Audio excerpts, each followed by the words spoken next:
Sometimes the most incredible stories begin with the darkest moments. Sometimes survival isn't just about staying alive, it's about proving that the human spirit can overcome even the cruelest betrayal.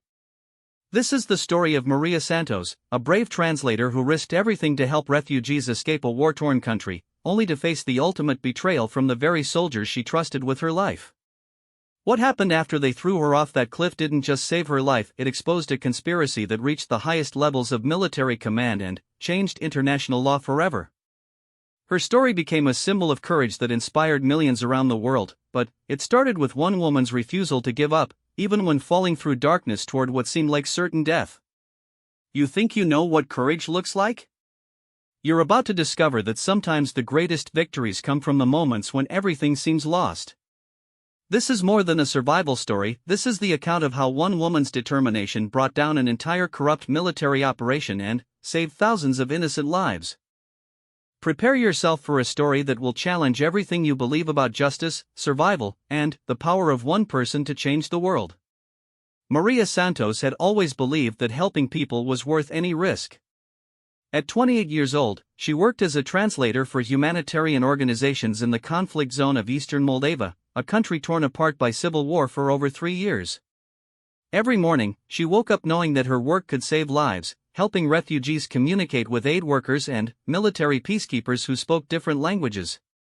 The morning of September 15 started like any other day in the refugee camp near the border. Maria arrived at the command post at dawn, her backpack filled with water bottles, energy bars, and the small recording device she used to document important conversations for translation accuracy. The camp housed over 8,000 people who had fled their homes when the fighting intensified in the southern regions.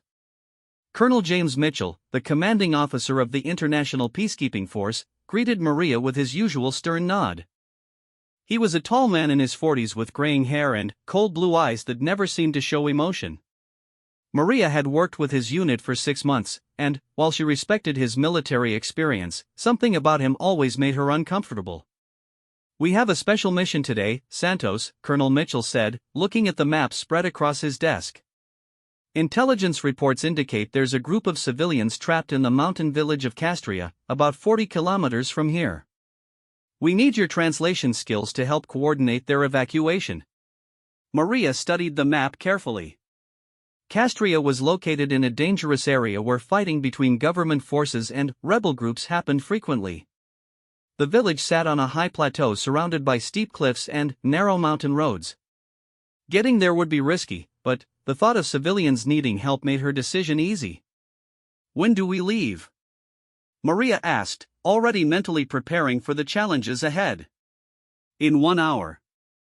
Pack light but bring your recording equipment. We might need detailed documentation of what we find there," the colonel replied, but something in his tone made Maria pause. She had learned to trust her instincts during her time in the conflict zone, and, right now, those instincts were telling her something wasn't quite right.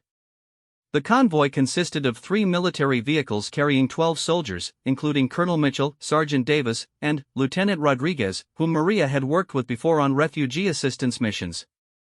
As they drove through the winding mountain roads, Maria noticed the soldiers seemed more tense than usual. Their conversations were quiet and brief, and they kept checking their weapons more frequently than normal.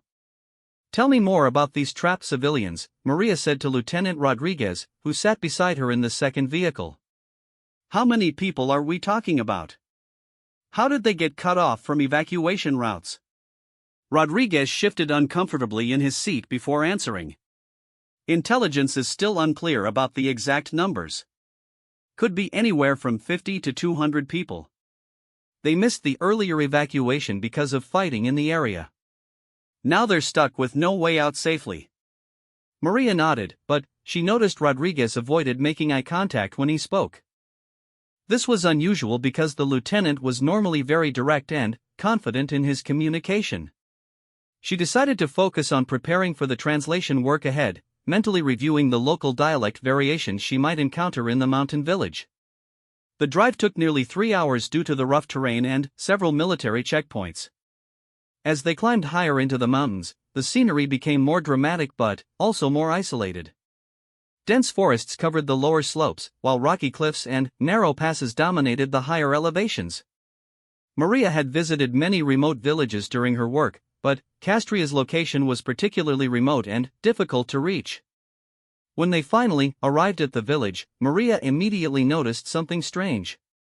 The place appeared completely abandoned. No signs of life, no vehicles, no indication that civilians had been there recently. The buildings looked like they had been empty for weeks, possibly months. Dust covered everything, and wild grass was growing in the streets. Where are the people we're supposed to help?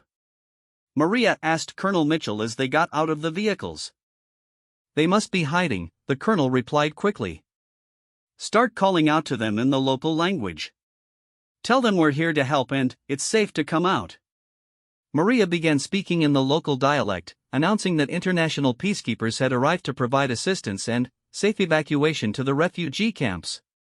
Her voice echoed off the empty buildings and rocky cliff faces surrounding the village, but no one responded. She tried different approaches, speaking gently and reassuringly, explaining that they had medical supplies and safe transportation waiting. After 30 minutes of calling out with no response, Maria's suspicions grew stronger. She noticed the soldiers were positioned strangely around the village square, not in the protective formation they normally used when helping civilians. Instead, they seemed to be surrounding her, blocking the paths back to the vehicles. Colonel, I don't think there are any civilians here, Maria said, walking back toward him. This village has been abandoned for a long time. Look at the condition of the buildings, the overgrown vegetation. No one has lived here recently. Colonel Mitchell's expression changed from professional concern to something much colder. Keep looking, Santos. They're here somewhere. Check the buildings on the eastern side of the village. Maria felt a chill run down her spine that had nothing to do with the mountain air. The eastern side of the village was closest to the cliff edge, where the plateau dropped away into a deep canyon. She had noticed earlier that the drop was several hundred feet down to a rocky valley below. Why would the colonel want her to search in the most dangerous area of the village? Sir, with respect, I think we should reconsider this mission, Maria said, trying to keep her voice steady. If there are no civilians here, we should return to camp and verify our intelligence reports. Maybe the people were evacuated by another unit, or maybe they moved to a different location. The silence that followed her words was heavy and threatening. Maria looked around and realized that all 12 soldiers were now watching her intently, their hands resting on their weapons. This was definitely not normal protocol for a humanitarian mission. Santos, you're going to check those eastern buildings, Colonel Mitchell said, his voice now carrying a clear threat. That's an order. Maria's mind raced as she tried to understand what was happening. She had always trusted the peacekeeping forces, believing they shared her commitment to helping innocent people. But now she was beginning to realize that something much more sinister was taking place. The abandoned village, the soldiers' strange behavior, the insistence on searching near the cliff edge, none of it made sense for a legitimate rescue mission.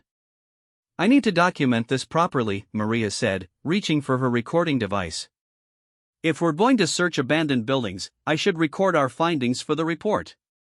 No recording, Sergeant Davis said sharply, stepping forward to block her access to her backpack.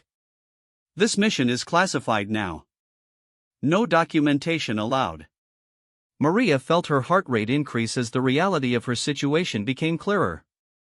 She was alone on an isolated mountain plateau with 12 armed soldiers who were acting completely contrary to their humanitarian mission protocols. The nearest help was hours away, and no one at the base camp knew exactly where they were or when to expect them back. Colonel Mitchell, I demand to know what this mission is really about, Maria said, trying to project confidence despite her growing fear. You brought me here under false pretenses. There are no civilians to help, and your soldiers are behaving in a threatening manner toward a humanitarian worker. This violates every protocol we've established for our cooperation. The colonel smiled, but it was not a pleasant expression. You're right, Santos. This mission isn't about helping civilians. You see, we've been monitoring your work for months, and we know you've been documenting things that could be problematic for our operations. Maria's mind immediately went to the conversation she had recorded and translated over the past several months. She had indeed documented some concerning exchanges between military personnel and local officials, conversations that suggested possible corruption and misuse of humanitarian supplies. She had planned to submit these reports to the International Oversight Committee, following proper channels to address her concerns. "You've been recording conversations that could damage the reputation of this peacekeeping mission," Lieutenant Rodriguez added, no longer showing any of his previous friendliness. "Conversations about supply arrangements and local partnerships that are classified information. Those conversations revealed illegal activities," Maria responded firmly. "Selling humanitarian supplies meant for refugees, taking bribes from local militia leaders, covering up civilian casualties. I have a legal and moral obligation to report these activities to proper authorities." "You have no obligation except to follow orders," Colonel Mitchell said, stepping closer to her. "And you've been a problem that needs to be solved." Maria realized with growing horror that she had been brought to this remote location not to help civilians, but to be eliminated. The soldiers had discovered her documentation of their illegal activities, and they planned to kill her to prevent her from exposing their corruption. The abandoned village provided the perfect cover story. They could claim she was killed in crossfire with rebel forces or that she fell from the cliff while trying to help civilians. "You can't do this," Maria said, her voice stronger than she felt. "I'm a protected humanitarian worker under international law. Killing me would be a war crime that would bring investigation from multiple international organizations." "Who says we're killing you?" Sergeant Davis laughed darkly. "You're going to have a tragic accident while trying to rescue civilians from the cliff edge. Very heroic, very sad. These mountain areas are dangerous places, and accidents happen all the time." Maria looked around desperately for any possible escape route. The soldiers had positioned themselves to block the roads leading away from the village, and the only other direction led toward the cliff edge and the deadly drop into the canyon below. She was trapped with nowhere to run and no way to call for help. But Maria Santos had not survived 6 months in a war zone by giving up easily. Her mind began working frantically to find some way out of this situation. She thought about everything she knew about these soldiers, their routines, their weaknesses, and their overconfidence in their plan. "Before you kill me," Maria said, stalling for time while she thought, "I want to understand why. What made you decide to become criminals instead of peacekeepers? When did helping people become less important than making money from their suffering?" Colonel Mitchell's face showed anger at her questions. "You have no idea what it's like to serve in places like this, watching politicians make decisions that get good soldiers killed while accomplishing nothing. We take what compensation we can get because no one else cares about our sacrifices. So you decided to steal from refugees and work with militia groups?" Maria asked. "You decided to betray everything your uniform represents?" "We decided to survive and profit from an impossible situation," the colonel replied. "And we're not going to let some idealistic translator destroy what we've built here." Maria slowly reached into her pocket, pretending to be resigned to her fate. But, instead of surrendering, she activated the emergency beacon hidden in her jacket, a device that would send her location to humanitarian organization headquarters. She also pressed record on the small backup recorder sewn into her clothing, hoping to capture evidence of what was happening. The soldiers began moving toward her, apparently ready to carry out their plan. Maria realized she had only seconds before they would force her toward the cliff edge. She had to act now, even though her options were extremely limited and the chances of survival were almost zero. But sometimes the only choice is between certain death and probable death, and Maria Santos chose to fight. Maria's hand closed around the small tear gas canister she always carried for emergency protection. In one swift motion, she pulled the pin and threw it directly at the feet of Colonel Mitchell and the soldiers closest to her. The canister exploded in a cloud of burning chemical smoke that immediately sent the men stumbling backward, coughing and covering their eyes. "Stop her!" Mitchell shouted through the choking cloud, but Maria was already running. Instead of heading toward the cliff edge as the soldiers expected, she sprinted toward the largest building in the village center. The structure appeared to be an old church with thick stone walls and multiple entry points. If she could get inside and barricade herself, she might have time to think of a better plan. Maria crashed through the wooden door of the church just as the first bullets began flying past her head. The soldiers had recovered from the tear gas faster than she hoped, and their training kicked in despite their surprise. She could hear them shouting orders to each other as they spread out to surround the building. Inside the church, Maria found herself in a large open space with wooden pews and a high ceiling.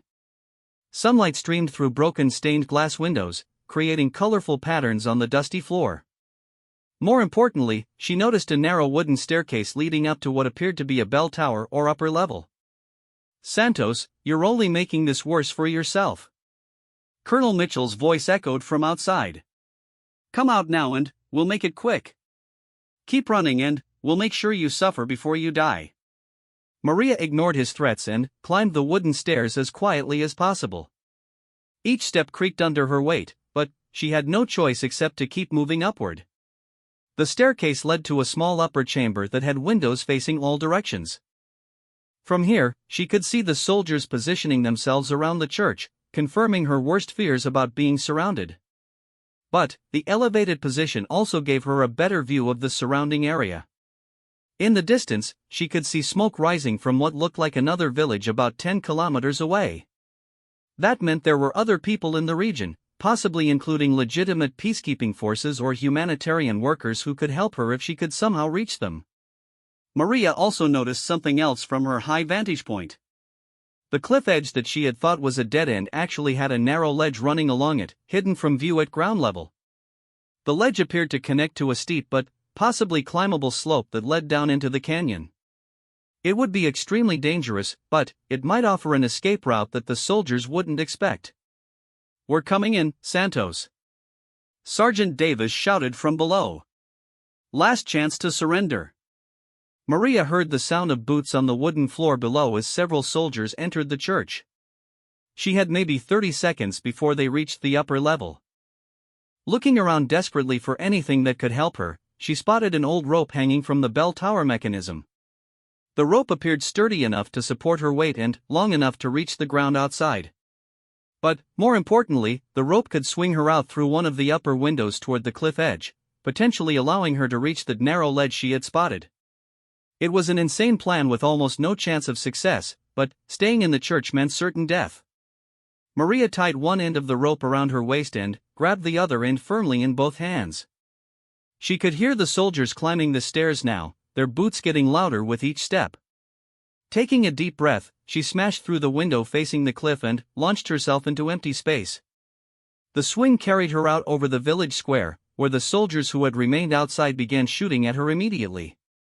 Bullets whizzed past her head as she arced through the air, but the motion of the swing made her a difficult target. She could see the shocked expressions on the faces of the men below as they realized she was attempting something they never expected. Maria released the rope at the peak of her swing, flying through the air toward the cliff edge. For a terrifying moment, she thought she had misjudged the distance and would fall short of the ledge, plummeting hundreds of feet to the rocky canyon floor below.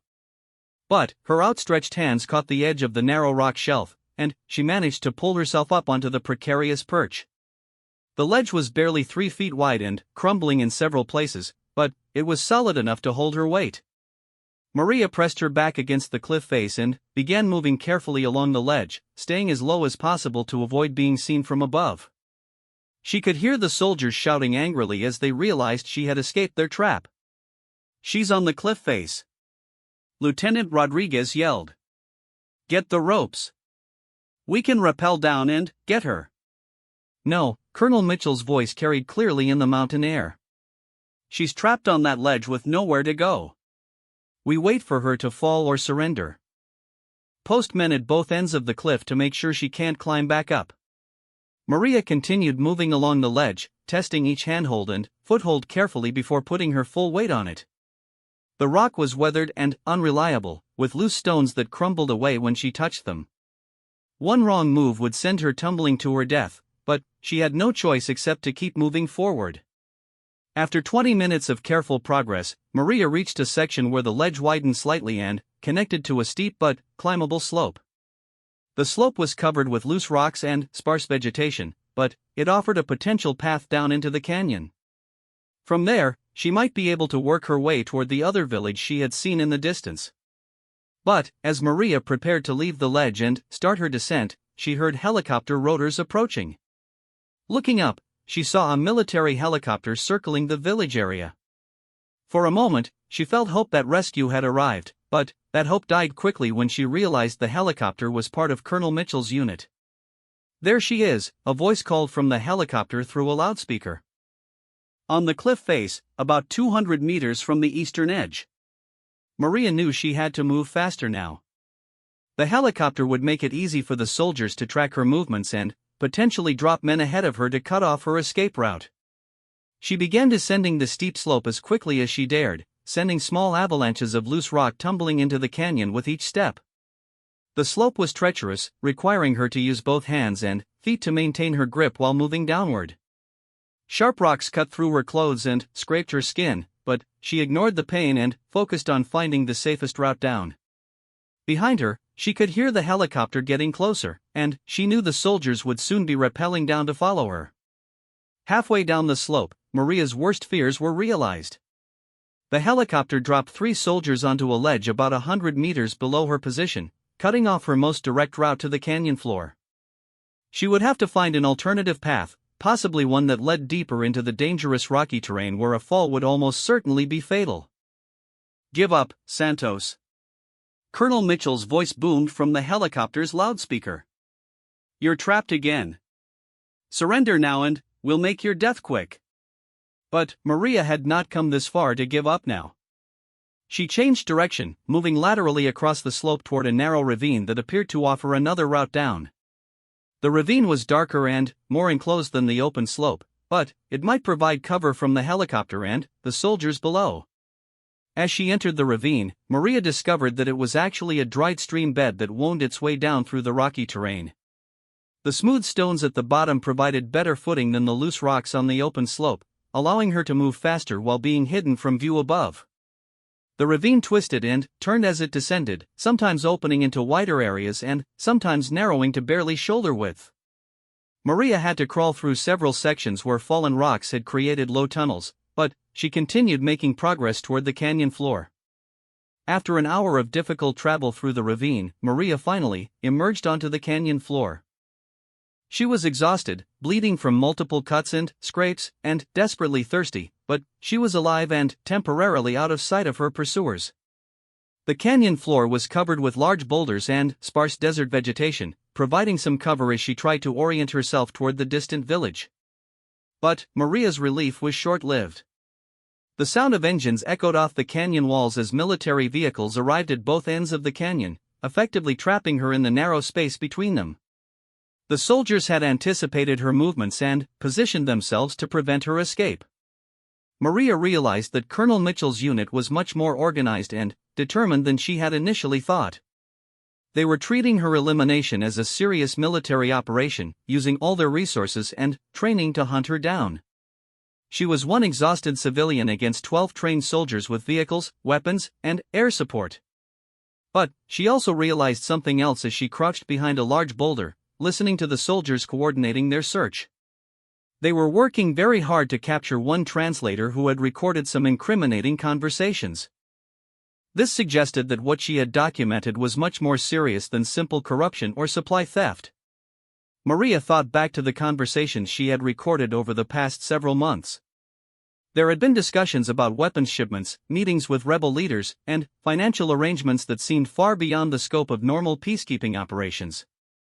She began to suspect that Colonel Mitchell and his unit were not just stealing humanitarian supplies, but were actively involved in arms trafficking and possibly supporting one side of the civil war. If that was true, then her recordings contained evidence of war crimes and international law violations that could result in life sentences for everyone involved. No wonder they were willing to risk everything to eliminate her and destroy that evidence. The sound of boots on rocks told Maria that the soldiers were getting closer to her hiding spot. She had to keep moving, but the canyon floor offered limited cover and no obvious escape routes. The walls were too steep to climb, and both ends were blocked by armed men who would shoot her on sight. As Maria prepared to make another desperate run for survival, she heard something that changed everything.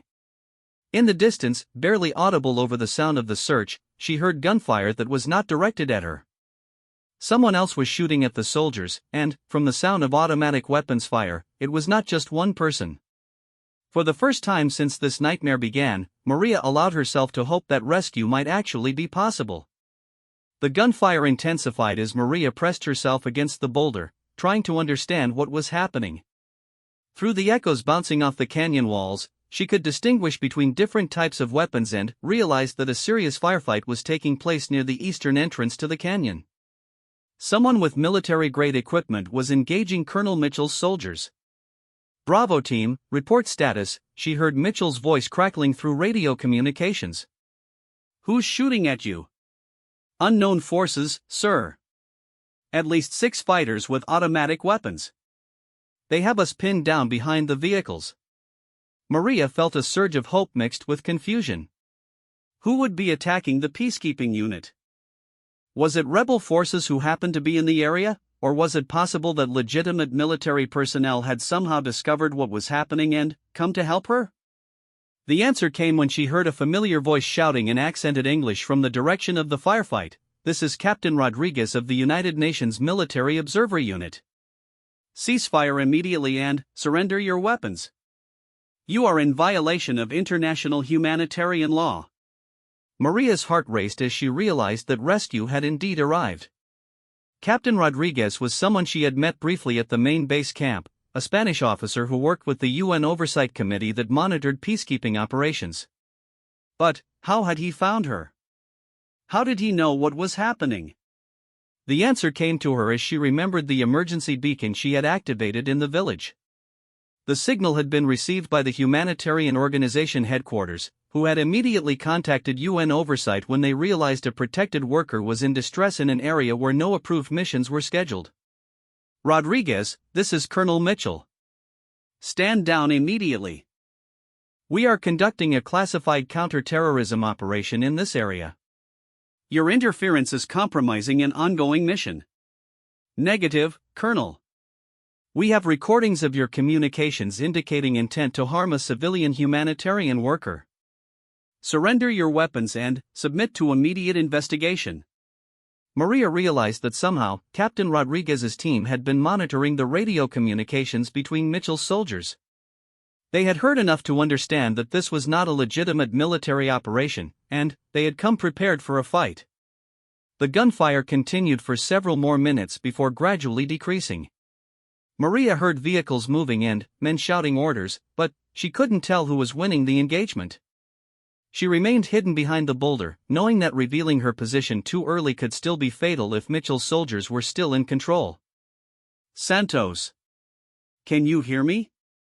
This is Captain Rodriguez. If you can hear me, stay hidden until we secure the area."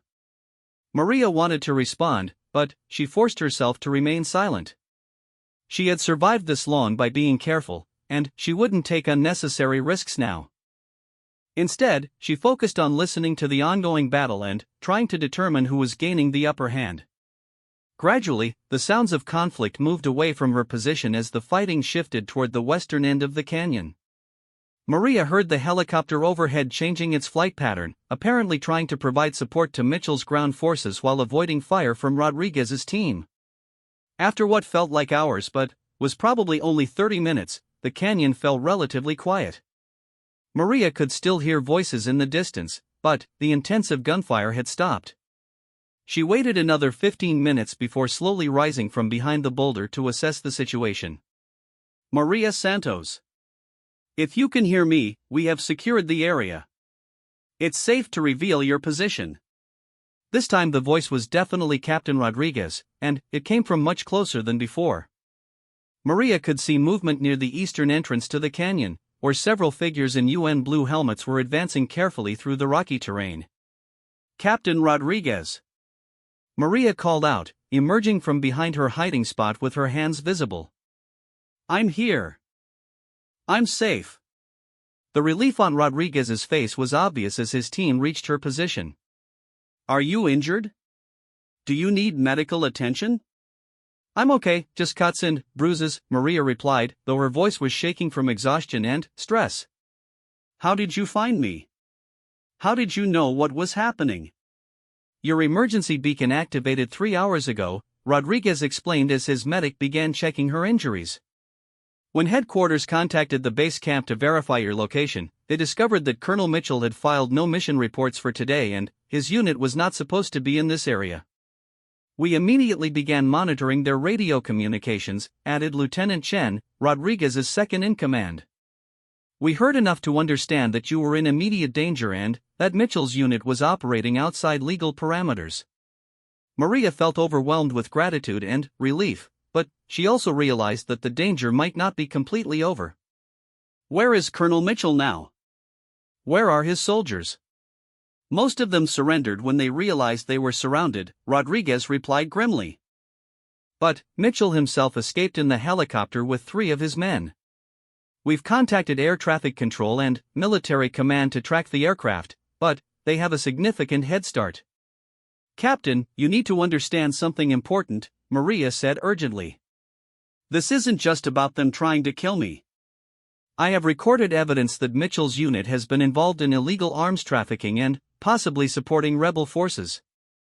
The corruption goes much deeper than anyone realized. Rodriguez's expression became even more serious. Do you still have those recordings? Maria reached into her jacket and pulled out the small recording device that had been hidden in her clothing. Miraculously, it had survived her escape from the village and the dangerous descent into the canyon. Everything is here. Months of documented conversations proving their illegal activities. We need to get you to safety immediately and secure that evidence, Rodriguez said. If Mitchell realizes you still have those recordings, he'll do anything to prevent them from reaching proper authorities. As if summoned by their conversation, the sound of helicopter rotors echoed through the canyon once again. But, this time, the aircraft approached from a different direction and began hovering directly overhead. Through the helicopter's loudspeaker, Colonel Mitchell's voice boomed down at them. Captain Rodriguez. You are interfering with a classified operation. Order your men to withdraw immediately and release the terrorist sympathizer you're protecting. Mitchell, you are in direct violation of international law. Rodriguez shouted back. Land your aircraft immediately and surrender. The only thing I'm surrendering is my patience with UN bureaucracy. Mitchell replied. You have no authority over my unit, and you're protecting a traitor who has stolen classified military information. Maria watched as Rodriguez's team took defensive positions among the rocks, their weapons trained on the helicopter overhead. The situation was escalating rapidly, and she realized that Mitchell was desperate enough to attack UN peacekeepers rather than allow her evidence to reach the authorities. He's going to attack, Maria warned. He can't afford to let me live with this evidence. Rodriguez nodded grimly and spoke into his radio. All units, prepare for defensive action. Unknown aircraft is displaying hostile intent toward UN personnel. The helicopter suddenly banked sharply and began a strafing run along the canyon floor, its machine guns opening fire on the UN positions. Rodriguez's team immediately returned fire, but the aircraft's speed and altitude made it a difficult target. Bullets ricocheted off rocks around them as everyone scrambled for better cover. We need to get out of this canyon. Rodriguez shouted over the noise of gunfire. Our vehicles are at the eastern entrance, but will be exposed crossing the open ground. There's another way out. Maria called back, remembering the ravine she had used to descend into the canyon. Follow me. Maria led Rodriguez and his team toward the narrow ravine that had been her escape route earlier.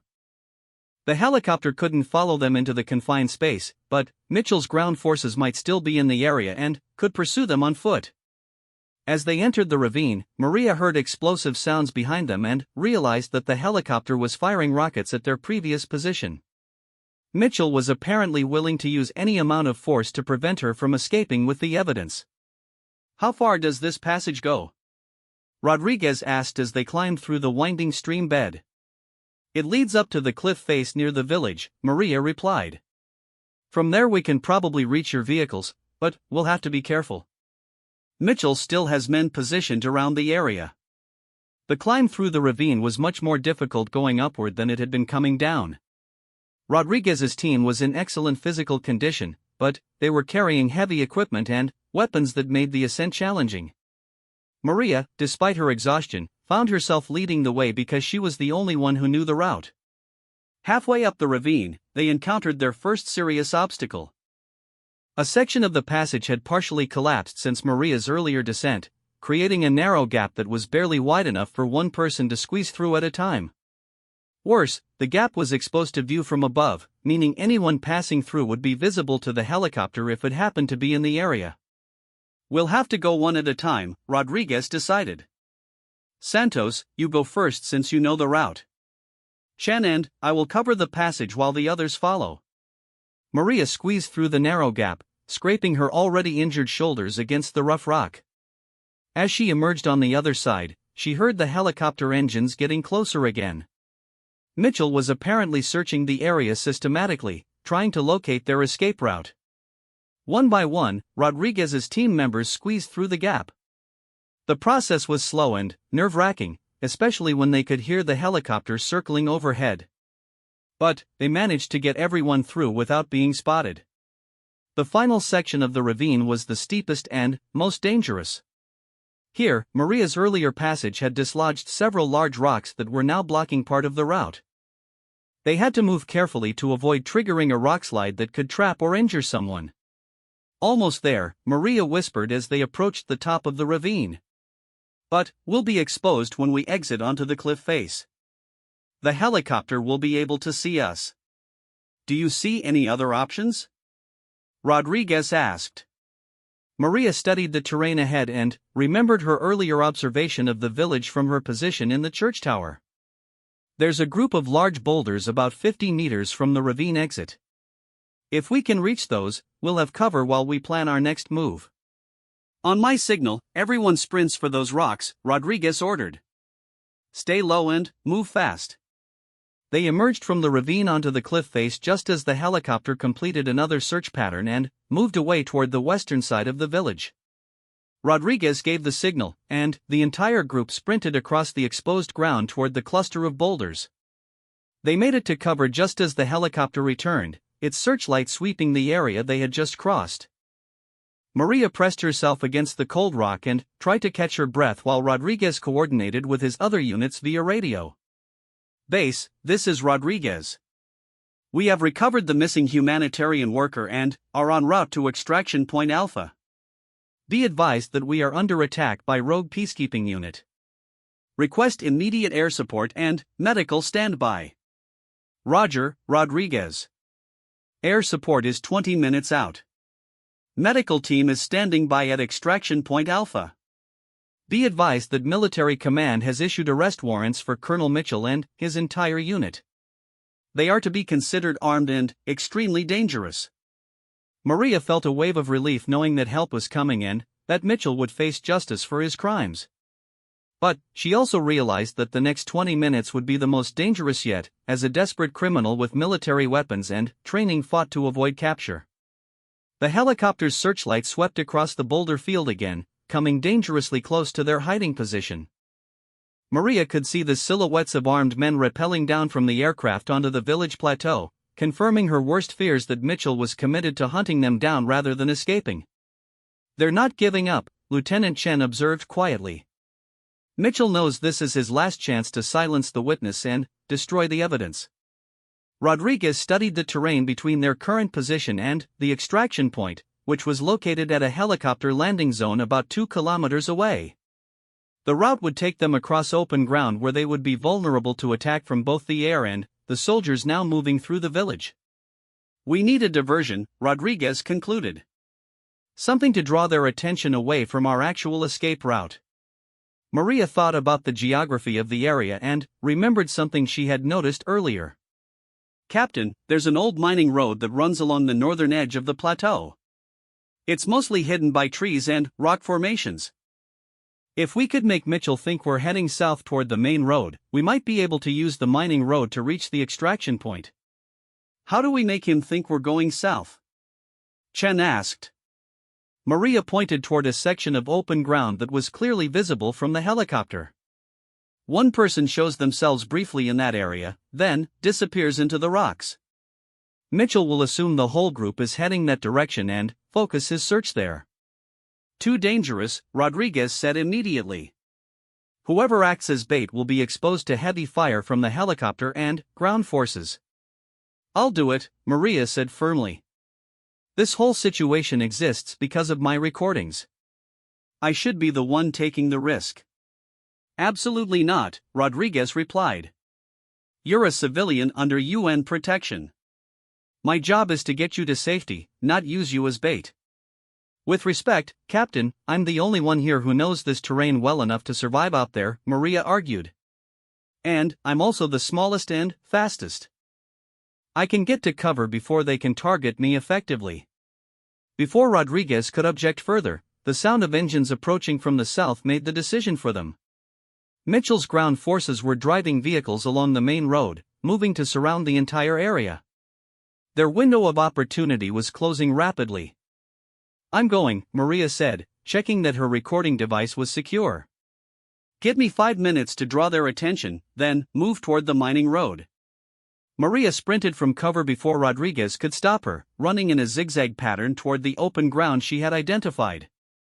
Almost immediately, the helicopter's searchlight locked onto her, and she heard the pilot reporting her position over the radio. Target spotted. Female, running south toward the tree line. The helicopter banked sharply to pursue her while ground forces changed direction to intercept her projected path.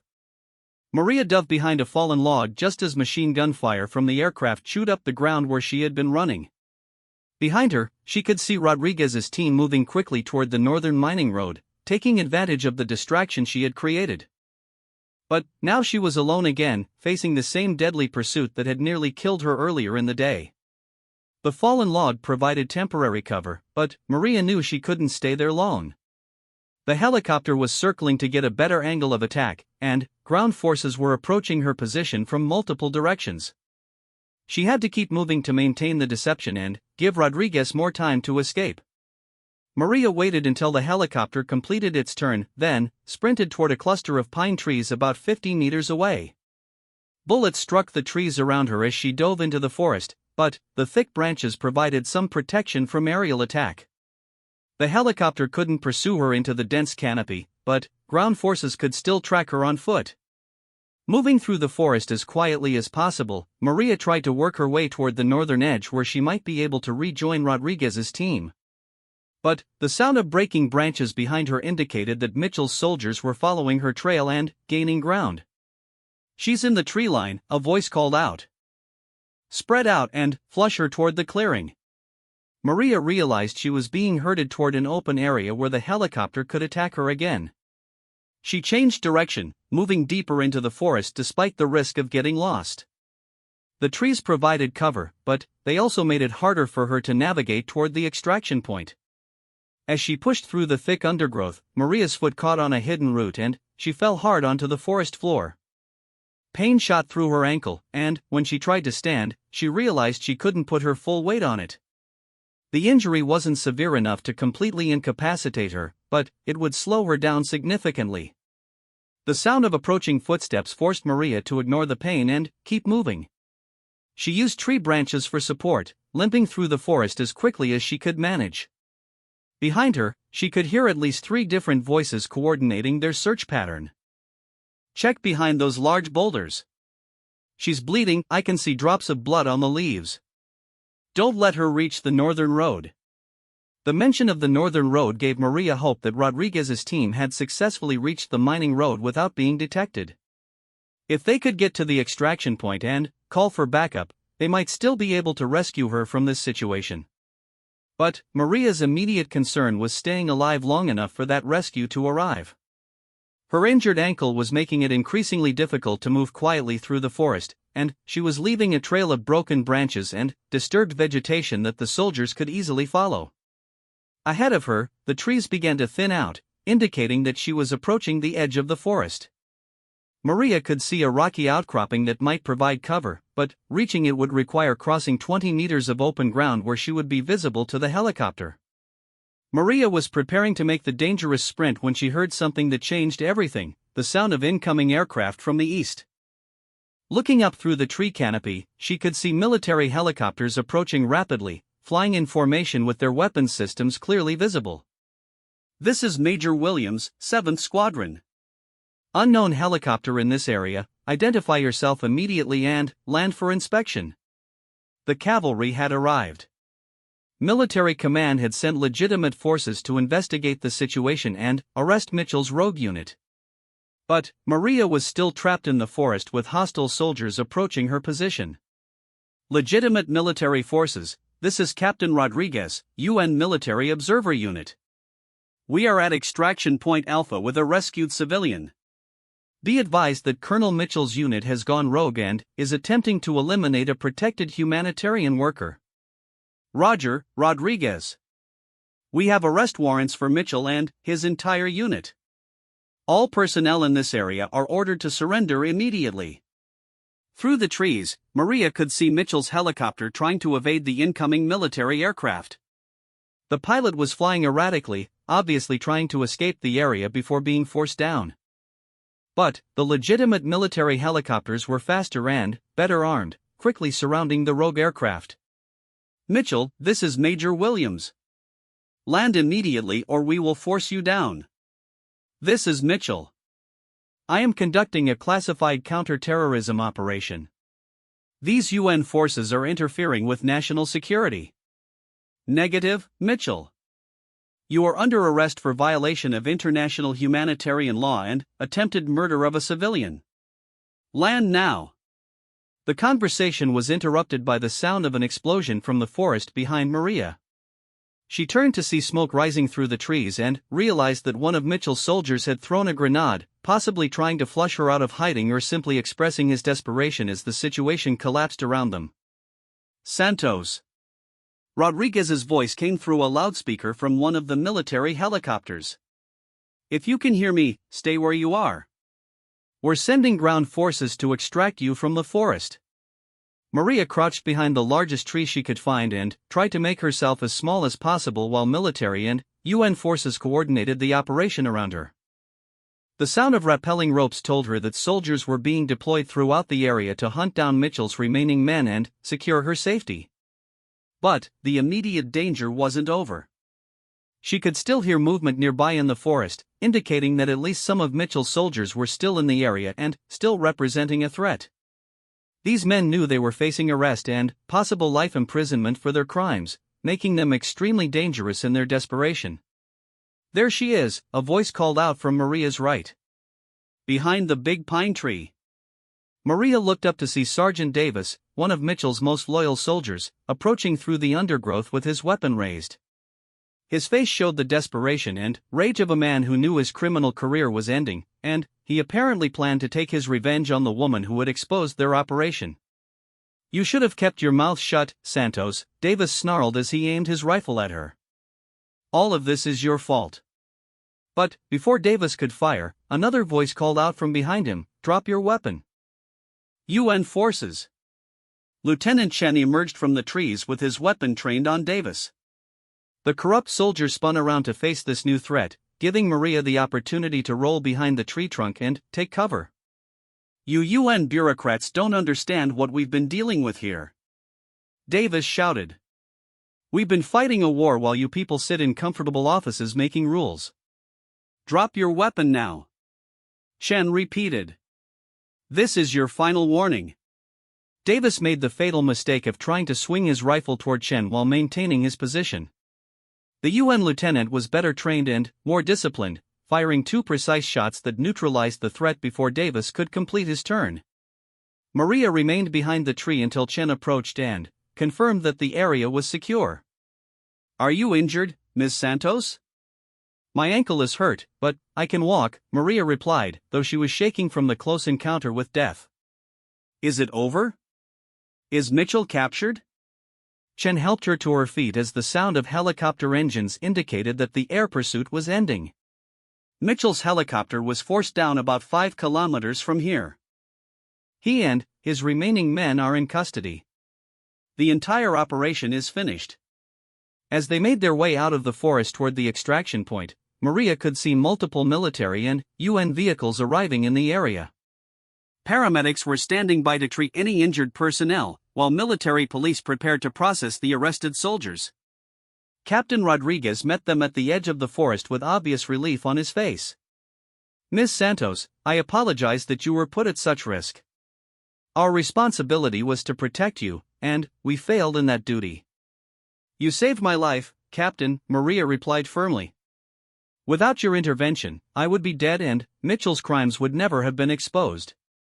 Rodriguez looked at the recording device that Maria still carried. "That evidence you collected, it's going to be crucial for prosecuting not just Mitchell's unit, but potentially exposing a larger network of corruption in peacekeeping operations."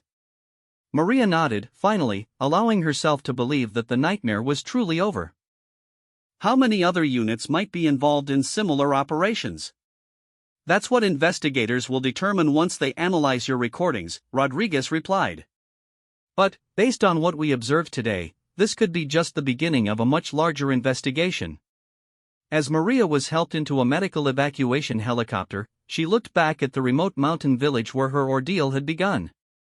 Just 12 hours earlier, she had believed she was going on a routine humanitarian mission to help trapped civilians. Now she was the key witness in what might become the largest military corruption case in peacekeeping history. The helicopter lifted off, carrying Maria toward medical treatment and safety. But she knew that her work was far from finished. The recordings she had risked everything to preserve would need to be analyzed, transcribed, and presented to international tribunals. The fight for justice was just beginning. 6 months later, Maria Santos stood before the International Criminal Court in The Hague, holding the same small recording device that had nearly cost her life. The courtroom was packed with journalists, humanitarian workers, military officials, and legal observers from around the world. What had begun as one corrupt unit's attempt to silence a translator had exposed a massive international conspiracy. "Ms. Santos," the lead prosecutor addressed her, "please tell the court what your analysis of the recordings revealed about the scope of the criminal operation." Maria looked across the courtroom at Colonel Mitchell and 11 other military officers who sat in the defendant's section. Mitchell's face showed no emotion, but she could see the defeat in his eyes. The man who had ordered her death was now facing multiple life sentences for war crimes.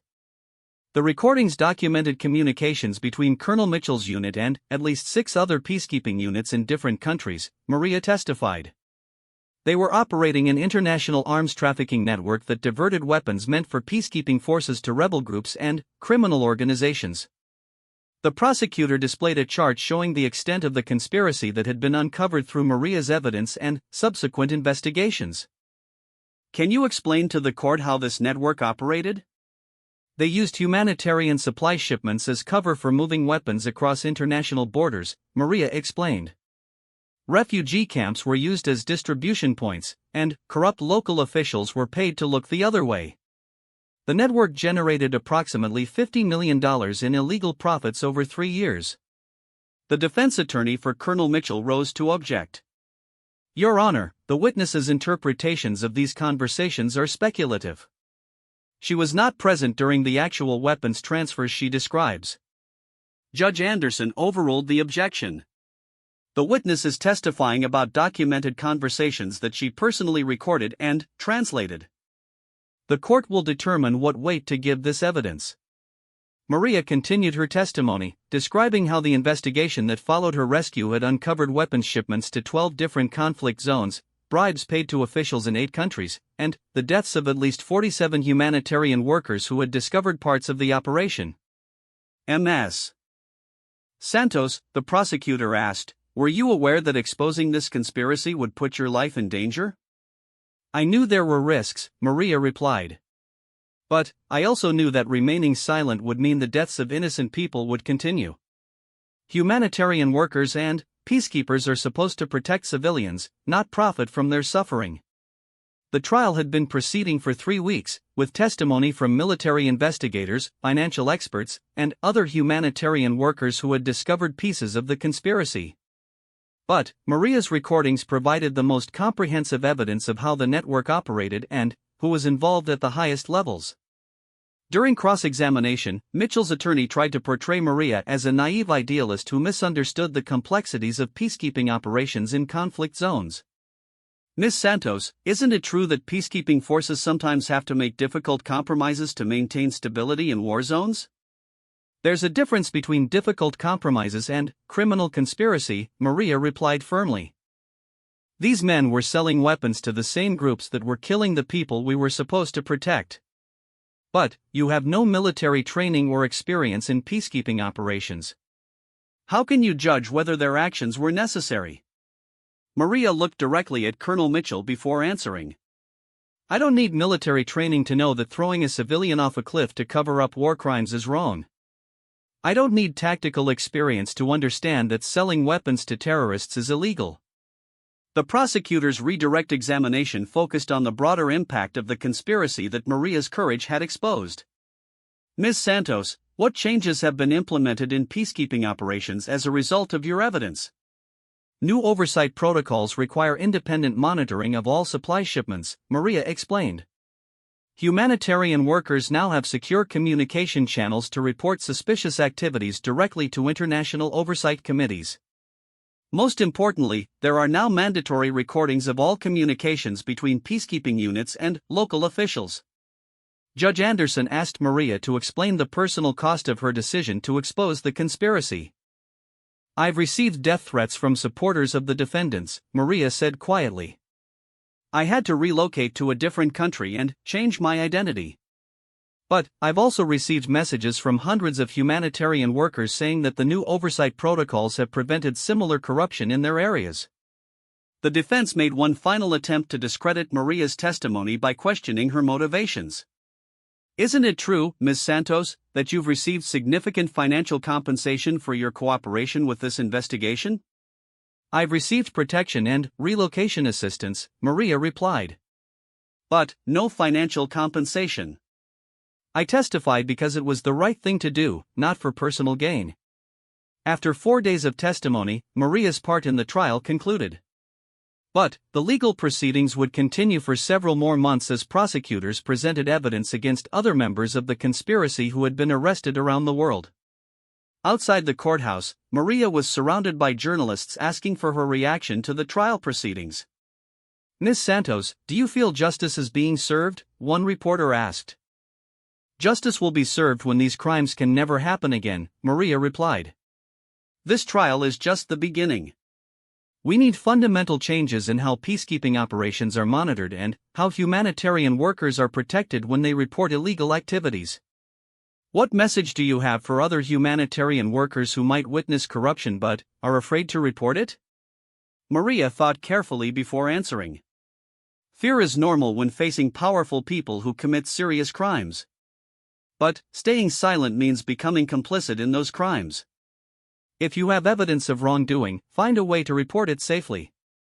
There are now secure channels and protection protocols that didn't exist when I made my recordings.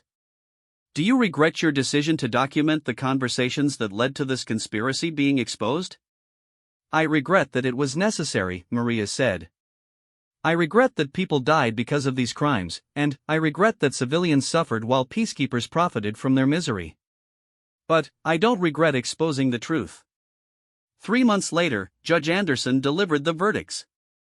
Colonel Mitchell was sentenced to life imprisonment without parole for war crimes, conspiracy to commit genocide, and attempted murder.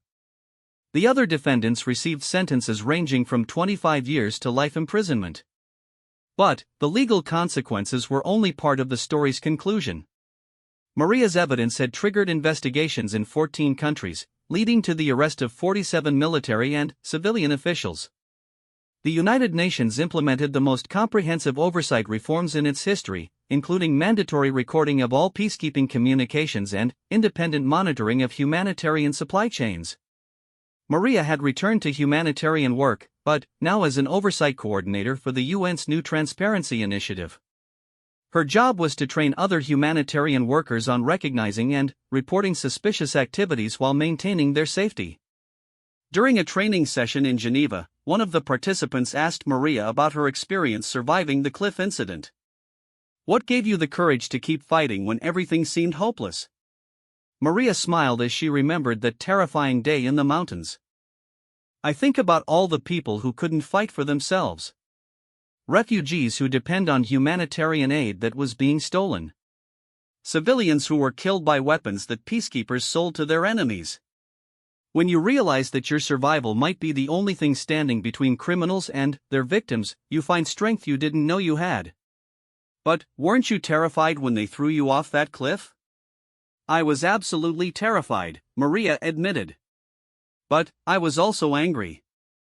These men had betrayed everything that humanitarian work represents. That anger gave me the determination to survive and make sure they faced justice for their crimes.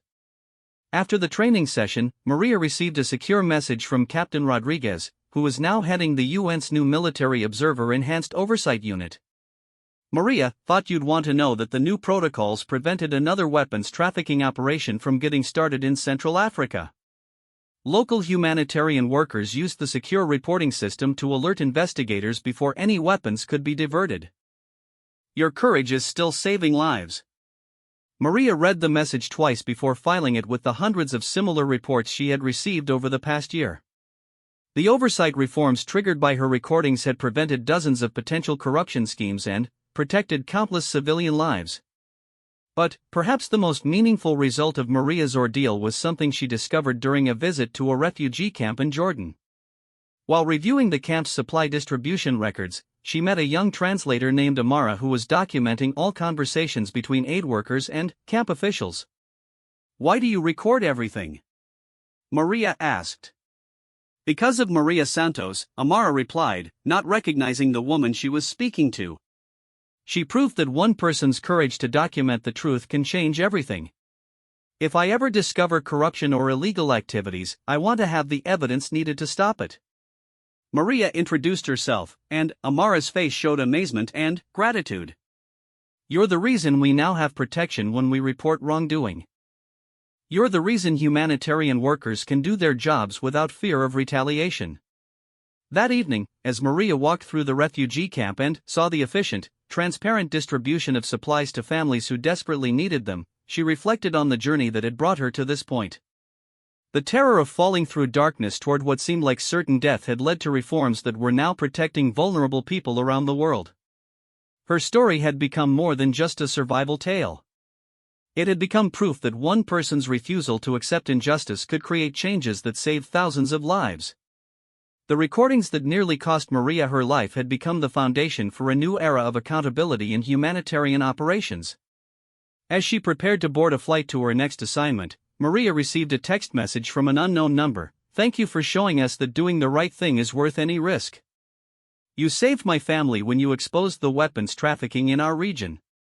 A grateful refugee Maria looked out the airplane window as they took off, seeing the lights of cities and refugee camps spread across the landscape below. Somewhere down there, humanitarian workers were using the new oversight protocols to protect vulnerable people. Somewhere down there, corrupt officials were being deterred from criminal activities because they knew their actions were being monitored and recorded. The woman who had been thrown off a cliff for documenting the truth had transformed international humanitarian law. Her survival had become a symbol of hope for anyone fighting against corruption and injustice. Most importantly, her courage had created a legacy that would protect innocent people for generations to come. Maria Santos had proven that sometimes the most important victories begin with the darkest moments, and that the courage to seek justice can literally change the world. Her story continued to inspire humanitarian workers, military personnel, and ordinary citizens who faced their own moments of moral choice between safety and righteousness. The cliff that was meant to silence her voice had instead amplified it across the globe, carrying a message that would never be forgotten: truth and justice are worth any sacrifice, and one person's courage can illuminate even the darkest conspiracy.